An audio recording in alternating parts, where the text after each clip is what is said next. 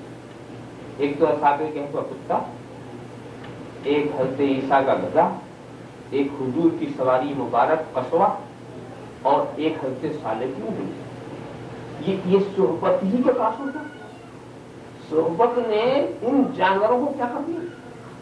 اب اور ہم بتائیں، حجر اسود یہ پتھر ہی تو ہے، مگر اس کو بھی جنتی پتھر ہے، اور حضور نے جب اس کو بوسہ دے دیا اور اس کو بوسہ دیا تو اس کو کیا مقام، انبیاء کرام سے اس کو نسبت، اس صحبت نے کہاں پہنچا دیا اس کو۔ اچھا وہ دیکھو مقامی ابراہیم، مقامی ابراہیم کیا ہے؟ مقامی ابراہیم وہ پتھر ہے جس پر حضرت ابراہیم کھڑے ہو کر کے کعبے کی تعمیر کر رہے ہیں۔ اس پتھر کی خصوصیت یہ تھی کہ جیسے جیسے تعمیر اوپر ہوتی جائے ویسے وہ اوپر، جب نیچے آنا ہو تو نیچے ہو جاتا۔ تو اس پتھر نے حضرت ابراہیم کا نقش قدم لے لیا، نشان لے لیا، وہ آج وہاں پر موجود ہے۔ وَاتَّخَذُوا مِن مقام ابراہیم مصلی، یہ حکم الہی ہے کہ مقام ابراہیم کو اپنا مصلی بنا۔ یعنی آپ دیکھیں نبی کا سر وہاں نہیں ہے، جگر نہیں ہے، دل نہیں، گردہ نہیں، آنکھ نہیں، ہاتھ نہیں، نبی کے پیر کا نشان، اور کہا گیا کہ نبی کے پیر کا نشان ہے تو یہاں آ کر خدا کا سجدہ کرو، نشان نبی کا، سجدہ خدا کا۔ اب یہاں آ کر کے اسی لیے اس پورے ایریے میں سب سے افضل نماز وہی ہے جو مقامی ابراہیم کے پاس ہے۔ اگر کوئی کعبے کے اندر بھی جا کے نماز پڑھے تو بھی بڑی برکت والی نماز ہے، مگر افضل نماز وہی ہے، اس لیے حکم وہاں کے لیے آ گیا۔ کعبہ سے پچھ ہو کے پڑھو تو اتنی افضل نہیں جتنا مقام ابراہیم۔ کیوں مقام ابراہیم والی نماز افضل ہے؟ اس لیے افضل ہے کہ عبادت خدا کی ہے اور نقش قدم نبی کا، تو نبی کے نقش قدم کے جتنے قریب رہو گے فضیلت ملے گی، اور نقش قدم سے جتنا دور ہو جاؤ گے فضیلت کم ہوتی چلی جائے گی۔ ذرا صاف خیال کریں۔ اب اگر اس پتھر سے کبھی آپ پوچھو کہ پتھر تو بہت سخت ہوتا ہے، تو نے کیوں نشان لے لیا، نبی کے پیر کا نشان تو نے کیوں لے لیا، تو پتھر کیا بولے گا؟ یہ بولے گا کہ اگر میں نبی کے پیر کا نشان نہ لیتا تو میرا نشان کہاں بچتا، میں بچا ہی اسی لیے ہوں کہ نبی کا نشان لیے بیٹھا، ورنہ میری کیا قیمت تھی، میری کیا قدر و قیمت تھی، ادھر ادھر ڈال دیا جاتا۔ اس سے پتہ یہ چلا کہ جس کے دل میں نبی کی محبت کا نقش ہوتا ہے دنیا اسے مٹا نہیں سکتی، مٹتا وہ ہے جو نبی کے نشان کو دل سے نکال دے۔ دیکھیے میں صحبت کی بات کر رہا تھا کہ صحبت سے جانور جو ہے جنتی ہوتے ہیں، تو اچھی صحبت اگر پڑتی۔ اور میں آپ کو بتاؤں حضرت ذوالنون مصری کا واقعہ، وہ مصر سے حج کے لیے جا رہے تھے، درمیان میں میدان قادسیہ آتا ہے، تو اس میں حضرت خالد ابن ولید کی ایک جنگ ہو چکی تھی کسی زمانے میں، تو وہاں جو حضرت ذوالنون مصری گزرے تو اپنے سواری کے اوپر سے نیچے آ گئے اور لوٹنے لگے زمین میں، لوٹنے لگے زمین میں۔ اب ذرا سا آپ خیال کریں، لوگ دوڑے، سمجھا کہ ان کو گرمی لگ گئی ہے، لو لگ گئی، پانی لے کے دوڑے، تو جب قریب آئے تو کہا کہ تم کس لیے آئے؟ آپ کو لو لگی؟ نہیں، لو نہیں لگی، یہاں حضرت خالد ابن ولید کے گھوڑے دوڑے اور جہاں جہاں ان کے قدم پڑے ہیں میں دیکھ رہا ہوں وہاں سے نور کی ایک روشنی نکل رہی، وہاں سے نور کا ذریعہ نکل رہا، میں اس میں لوٹنے کے لیے گرا تاکہ نور کے سمندر میں غوطہ لگا لوں، تو وہ نظر والے تھے تو وہ دیکھ رہے تھے۔ ذرا سا دیکھیں صحابی رسول کے گھوڑے کے قدم جہاں پڑے وہ خاک کے اندر نورانیت پیدا ہو گئی۔ اور اس کو اور بھی میں سیدھی سب بات کروں تو آپ سمجھیں گے۔ دیکھو حضرت جبریل گھوڑے پر بیٹھ کے جا رہے ہیں، میں صحبت کی بات کر رہا ہوں، گھوڑے کے قدم جہاں جہاں پڑ رہے ہیں وہاں گھاس اگتی چلی جا رہی ہے۔ حضرت موسیٰ کے زمانے کا واقعہ ہے کہ سامری سب دیکھ رہا، تو سامری نے کیا کیا کہ جہاں جہاں حضرت جبریل کے گھوڑے کے قدم پڑے دیکھا کہ اس میں زندگی آ رہی ہے تو مٹی اٹھا لیا، اس نے مٹی اٹھا لیا، اور وہ بھی قدم والی مٹی، اور وہ بھی حضرت جبریل کا قدم ہونے کا قدم، وہ مٹی اٹھا لی، اور ایک جب اس نے پتلا بنایا تو پتلا بنا کے جب مٹی اس میں ڈالا تو اس میں بھی زندگی آ گئی۔ دیکھیے ان کے قدم کی خاک کے اندر یہ اثر ہو گیا کہ وہ دوسرے میں پڑے تو زندگی دے دے۔ آپ خیال کرتے چلے جائیے، سوچتے چلے جائیے کہ صحبت کا کیا اثر ہوتا ہے، کہ اس کا فائدہ مٹی کو بھی ملتا ہے۔ اسی لیے کہتے ہیں یہ مثل سچ ہے کہ ہو جاتا ہے صحبت کا اثر، آدمی کیا در و دیوار بدل جاتے ہیں، آدمی کیا در و دیوار بدل جاتے ہیں۔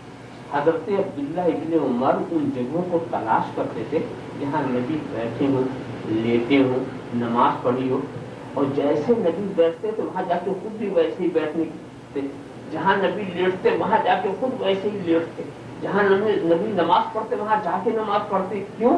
اس لیے کہ زمین کو نبی کی صحبت مل گئی ہے، اب وہاں کی خیر و برکت، وہاں کے انوار ہی کچھ اور ہے۔ معلوم ہوا کہ در و دیواروں کو، پتھروں کو بھی صحبت کا اثر ہوتا ہے۔ ویسے دنیا کو بتائیے سارے پتھر جو ہیں، کوئی پتھر حجر اسود کی طرح ہو سکتا نہیں ہو سکتا، پانی تو بہت ہے، کوئی پانی آب زمزم کی طرح ہو سکتا نہیں ہو سکتا۔ اور وہ زمین، میں صحبت کی آخری بات اس سلسلے میں، وہ زمین جو حضور کے جسم مبارک سے لگی ہوئی ہے، علماء کہتے ہیں وہ کعبے سے بھی افضل ہے، عرش سے بھی افضل ہے۔ جسم رسول کی صحبت ہی تو ہے، کوئی زمین نے کوئی عمل تو نہیں کیا، رسول کے جسم کی صحبت جو اسے ملی اس کو اتنا اونچا مقام ہو گیا۔ اسی لیے سب سے زیادہ فائدہ پہنچانے والی چیز اچھوں کی صحبت ہے، اور سب سے زیادہ نقصان پہنچانے والی چیز بروں کی صحبت ہے۔ صحبت سے جتنا فائدہ ملتا ہے نہ علم سے ملتا ہے نہ عمل سے، اور صحبت سے جتنا